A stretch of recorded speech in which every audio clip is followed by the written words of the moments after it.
नाज़रीन आदाब, प्रोग्राम दो रुख में आपका बहुत इस्तकबाल है। मैं हूं हिना जुबैर। नाज़रीन, प्रोग्राम दो रुख में आज हम बात करेंगे तीसरी लहर और दो रुख की। लगातार तीसरी लहर के ताल्लुक से माहिरीन खबरदार कर ही रहे हैं। अगर हम दुनिया के आदाद शुमार पर नजर डालें तो बैरूनी मुमालिक में दूसरी से तीसरी लहर के आने में 8 से 30 हफ्तों का औसतन वक्त देखा गया है। यानी इस तरह से अगर हम देखें तो नवंबर दिसंबर सबसे अहम हो सकते हैं हिंदुस्तान के लिए तीसरी लहर के ताल्लुक से, और यही वो महीने हैं जब त्योहारों का मौसम भी होगा। तो क्या इसके लिए हम तैयार हैं? क्या हमारी हुकूमतें तैयार हैं? मैं मरकज और रियासती दोनों हुकूमतों की बात कर रही हूं। हमारे पास तीसरी लहर से निपटने के लिए क्या क्या चुनौतियां हैं? क्या हमारा बुनियादी ढांचा यानी इंफ्रास्ट्रक्चर तैयार है? क्योंकि दूसरी लहर का कहर हम सभी ने देखा था। क्या हमारे पास दवाएं हैं? क्या स्टाफ हमारे पास पूरी तरह से ट्रेंड है? इन्हीं तमाम चीजों पर आज हम बात करेंगे, जानेंगे इसके दो रुख। चलिए अब हम आपका तारुफ करवा देते हैं। हमारे साथ मौजूद हैं दो बहुत ही खास मेहमान। हमारे साथ मौजूद हैं नेहा बग्गा जी, जो कि तर्जुमान हैं बीजेपी से। नेहा जी, बहुत बहुत इस्तकबाल करेंगे आपका। साथ ही साथ हमारे साथ मौजूद हैं डॉक्टर अजय उपाध्याय जी, जो कि स्पोक्स पर्सन हैं, तर्जुमान हैं कांग्रेस से। अपने दोनों खास मेहमानों का प्रोग्राम दो रुख में बहुत इस्तकबाल करेंगे। सबसे पहले नेहा बग्गा जी, हम आपसे ही शुरू करना चाहेंगे। वैक्सीनेशन की अगर हम बात करें, बड़े ही जोर शोर के साथ वैक्सीनेशन उत्सव शुरू किया गया। हमने दूसरी लहर में कहर भी देखा। अब तीसरी लहर की बात लगातार डॉक्टर्स कर रहे हैं, एक्सपर्ट कर रहे हैं। क्या आपको लगता है कि वाकई में वैक्सीनेशन मुहिम जो हमारी चल रही है, ये पूरी तरह से 31 दिसंबर तक हो पाएगी? देखिए, निश्चित ही हिना जी, अब ये जो एक पैंडेमिक आया है, कोई साधारण बीमारी तो है नहीं। चुनौतियां प्रतिदिन हमारे सामने आती हैं, और ये सिर्फ हमारी देश की परिस्थिति नहीं है, अभी तो विश्व में, क्योंकि इसका प्रभाव पूरे विश्व में पड़ा है। और लगातार आप देखिए कि जहां पर भारत इतनी बड़ी आबादी का होने के बावजूद इतने ऐसे भी देश हमने देखे जो मेडिकली वेल इक्विप्ड हैं, पर इस कोरोना के सामने कहीं ना कहीं घुटने टेकने पड़े हैं। आप यूएस की स्थिति देख लीजिए, आज भी जो केसेस वहां पर आ रहे हैं वो अलार्मिंग है। जिस तरीके की परिस्थितियां यूरोप में है, अमेरिका में है, बांग्लादेश में है, इंडोनेशिया में है, थाईलैंड में है, केसेस लगातार वहां पर आज भी बढ़ रहे हैं। पर अगर आप हिंदुस्तान की बात करेंगे तो चाहे सरकार हो चाहे नागरिक हो, जो एक इकट्ठा कोलैबोरेशन हुआ है, जो एक साथ संभल कर, एक साथ मिलकर कदम बढ़ाने का काम नागरिक ने सरकारों के साथ किया है, उसकी वजह से आज कहीं पर हम कंट्रोल करने में उसको सफल हुए हैं। पर आज भी जिस तरीके की परिस्थितियां बन रही हैं, अगर हिंदुस्तान में भी हम देखें तो जो परिस्थितियां बन रही हैं वो अलार्मिंग की तरफ दोबारा दिखाई देती हैं। कारण ये है कि एक लंबा लॉकडाउन रहा, और लॉकडाउन के बाद जिस तरीके से लोगों को छूट मिली, वो बाहर निकले तो हिल स्टेशंस पर भीड़ लगानी चालू कर दी, कोरोना प्रोटोकॉल को हमने दांव पर लगा दिया। और इसलिए आपने कुछ दिन पहले भी सुना होगा, आज भी प्रधानमंत्री जी को सुना होगा, जब उन्होंने 6 प्रदेशों के मुख्यमंत्री जी से चर्चा करी है कोविड को लेकर, उसमें उन्होंने कहा कि इस प्रकार की अगर लापरवाही हमने बरती तो जो हम सवाल करते हैं कि तीसरी वेव आई तो उससे निपटेंगे कैसे, ये लापरवाही हमें तीसरी वेव की तरफ लेकर जाएगी। और उसको अगर रोकना है तो सबसे पहले हमें कोरोना के प्रोटोकॉल पर रहना पड़ेगा।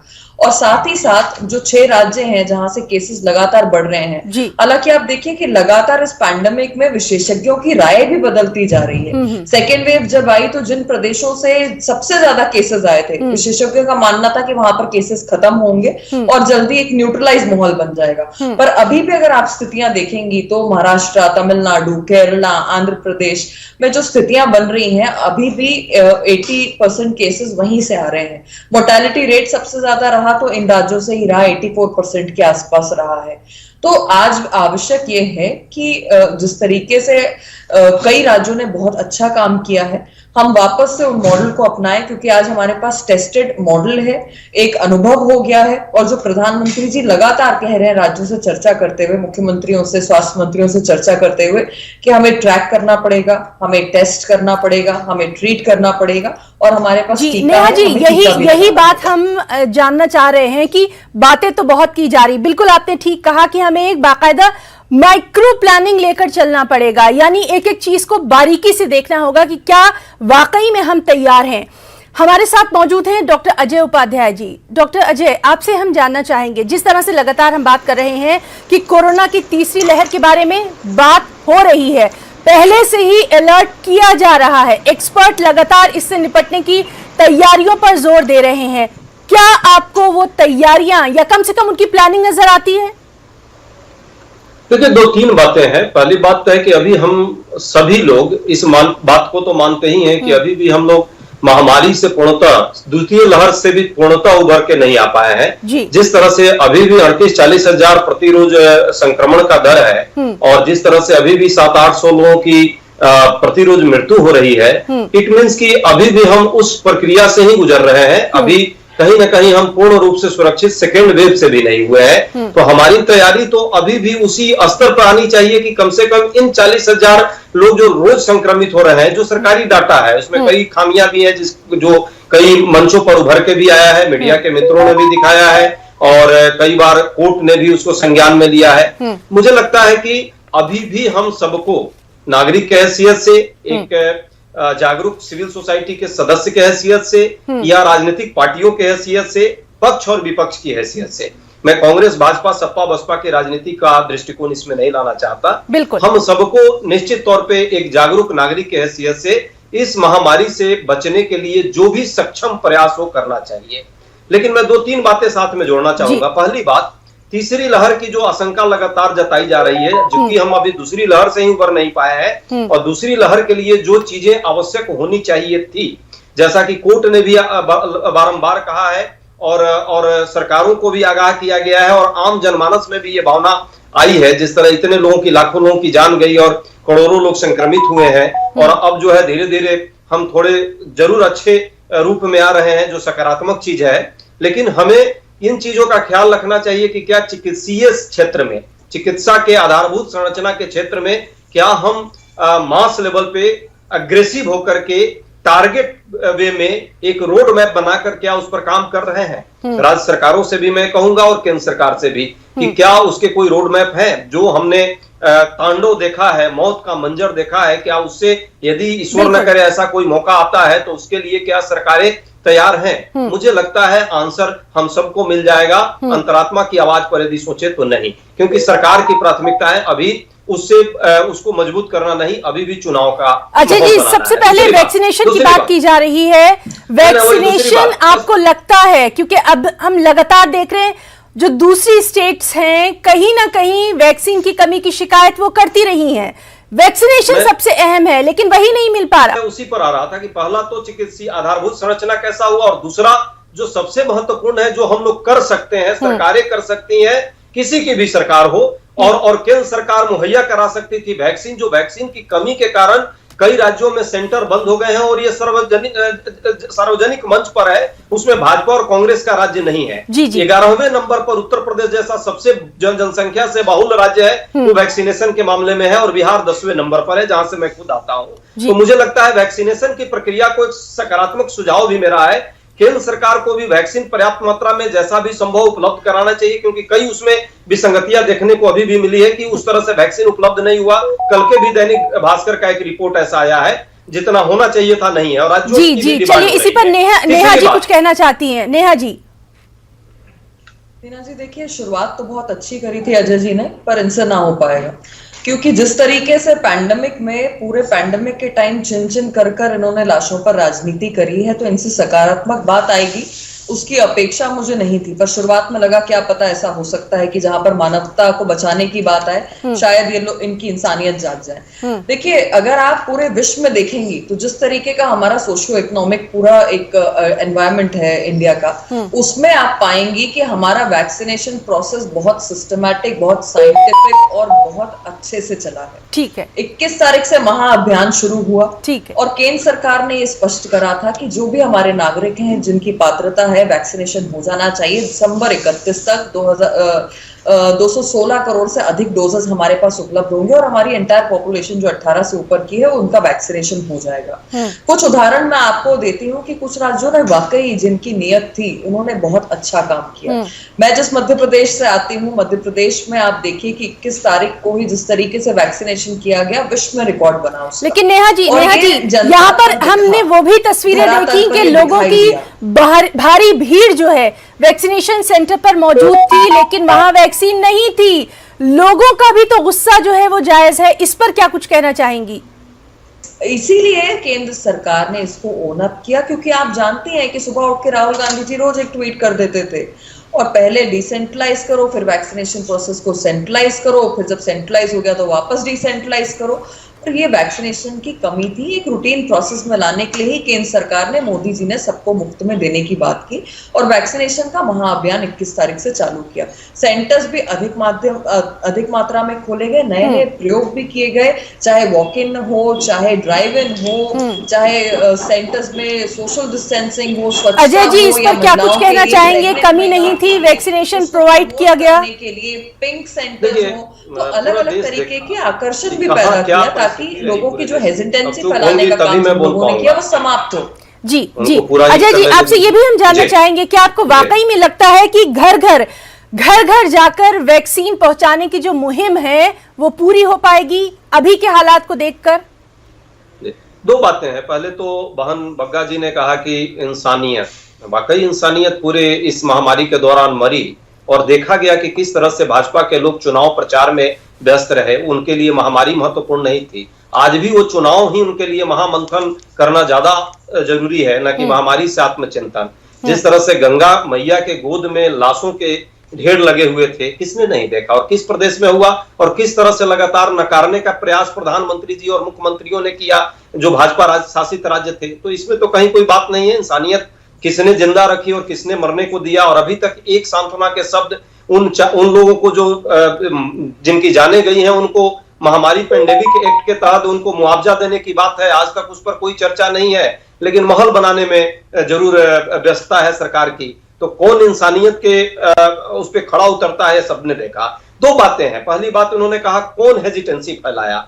ठीक कहा, हार्ड डार्क चॉकलेट की बात तो कांग्रेस पार्टी के किसी नेता ने और भारत सरकार के में बैठा हुआ कोई पहले का भी किसी मंत्री ने नहीं कहा होगा। स्वास्थ्य मंत्री जो थे उन्होंने ही कहा था। अजय जी एक छोटी सी बात जानना चाहेंगे कि आपको वाकई में लगता है कि तीसरी लहर से निपटने के लिए तैयारियां शुरू की जा चुकी हैं? क्या शुरू की गई है? मैं पूछना चाहता हूं केंद्र सरकार से कि क्या व्यवस्था की है? क्या अलग से कोई फंड, क्या स्पेशल कोई योजना, क्या ऑक्सीजन प्लांट जो पहले से जो तैयारी थी, जो पिछली बार हुई थी, उस पे कितना कार्य योजना बनी? मैं तो आपके माध्यम से, आपके दर्शक भी देख रहे हैं जो अलग अलग जगहों पे हैं, क्या नई नियुक्तियां डॉक्टरों की हुई, क्या नर्सों की नियुक्तियां हुई राज्य सरकारों में जहां जहां है भाजपा की सरकार? चलिए आपका सीधा सवाल जो है नेहा जी, आप इसका जवाब देना चाहेंगी, क्या वाकई में तैयारियां शुरू की गई हैं? पूरी होने की बात तो अभी नहीं कर रहे। ये बार बार चुनाव प्रचार का पहले भी इन्होंने जिक्र किया, अभी भी किया। मुझे ये बताइए, राहुल गांधी जी क्या करने गए थे जब वो केरला गए, बंगाल गए, असम गए? दूसरी बात, ये वैक्सीन हेजिटेंसी की बात करते हुए ये क्यों नहीं बताते कि इनकी जो सरकार पंजाब में चल रही है, वहां पर अमरिंदर सिंह मुफ्त में वैक्सीन लेकर उसको बेचने का काम कर रहे थे और उसमें वैक्सीन में भी एक घोटाला कर दिया कांग्रेस पार्टी ने। तीसरी बात, जो इनके एक बड़े नेता हैं जिनको कार्यकारी अध्यक्ष बनाने की बात हो रही है, कमलनाथ जी, आप देखिए कि एक वीडियो वायरल हुआ था जो वीडियो कॉन्फ्रेंसिंग से वो अपने पूर्व के मध्य प्रदेश के मंत्रियों से और विधायकों से बात कर रहे थे। तो कह रहे थे ये मौका है, आग लगा दो, आग लगानी है तुम सबको और इस मौके को जाने नहीं देना है। नेहा जी, बस आप ये बता दीजिए, क्या आपको वाकई में लगता है कि तीसरी लहर से निपटने की तैयारियों पे आपको ये बता दूं कि प्रधानमंत्री जी और केंद्र सरकार के द्वारा 23,000 करोड़ रुपए का इमरजेंसी फंड डिक्लेयर किया गया है और ये सिर्फ इसलिए किया गया है ताकि राज्य जो है वो बेहतर इंफ्रास्ट्रक्चर तैयार कर सके।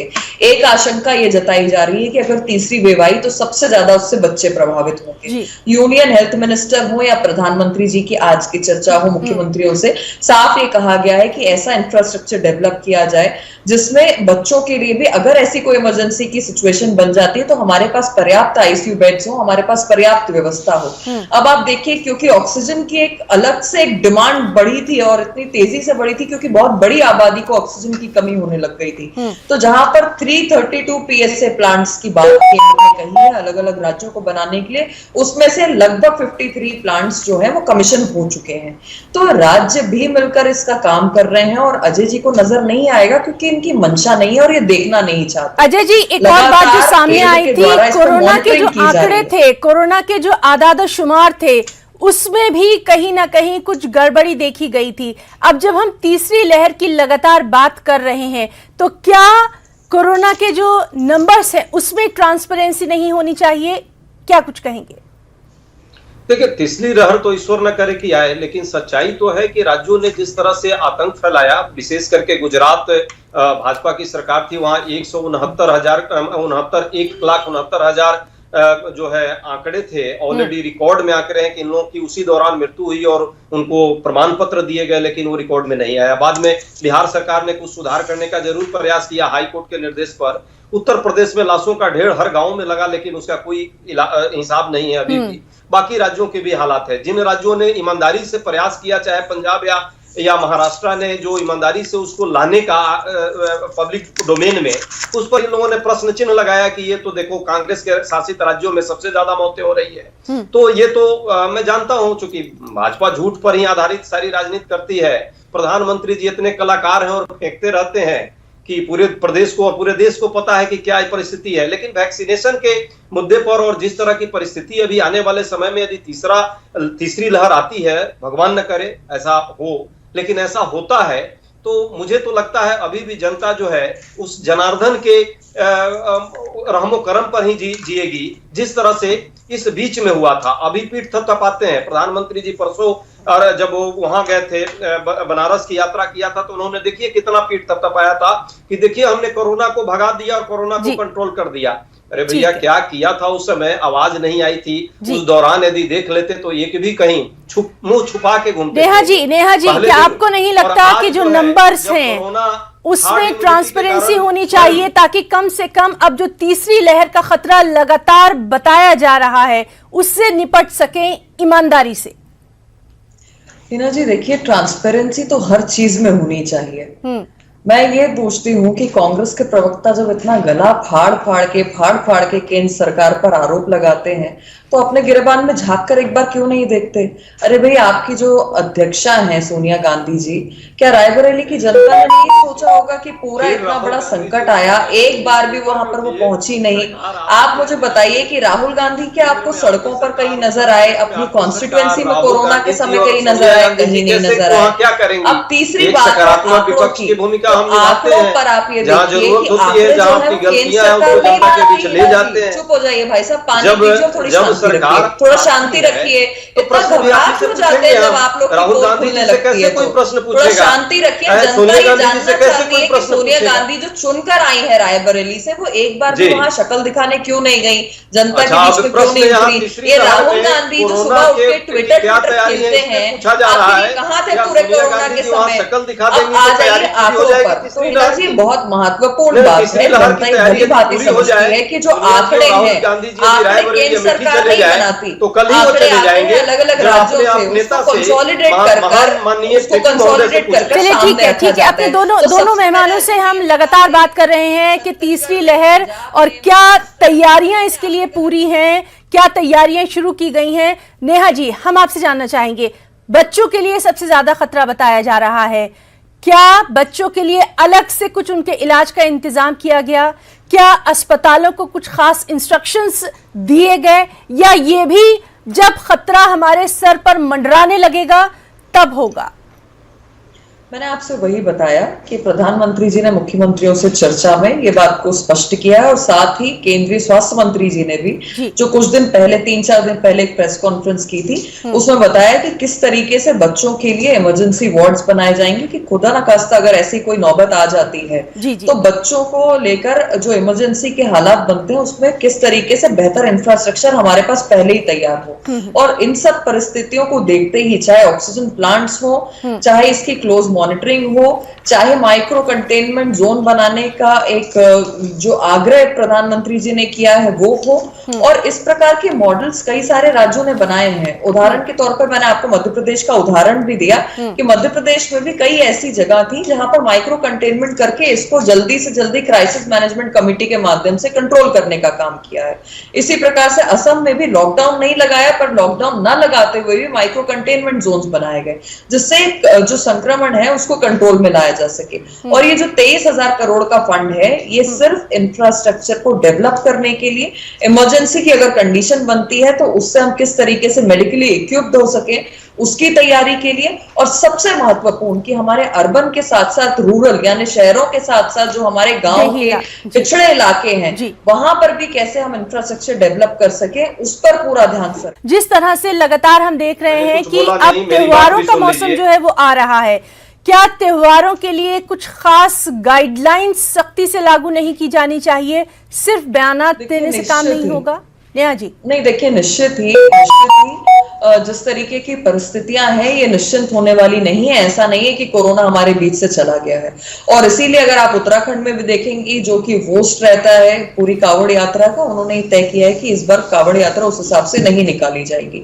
मुझे लगता है कि जो भी राज्य सरकारें हैं जहां पर जिस प्रकार से जो त्योहार मनाए जाते हैं, राज्य अपने अपने स्तर पर इसका फैसला ले सकता है कि किस तरीके से उनको इन त्योहारों को कंट्रोल करके चलना है, किस तरीके से उन्हें आग्रह करना है, और ये पीपल्स मैनेजमेंट के माध्यम से ही होगा।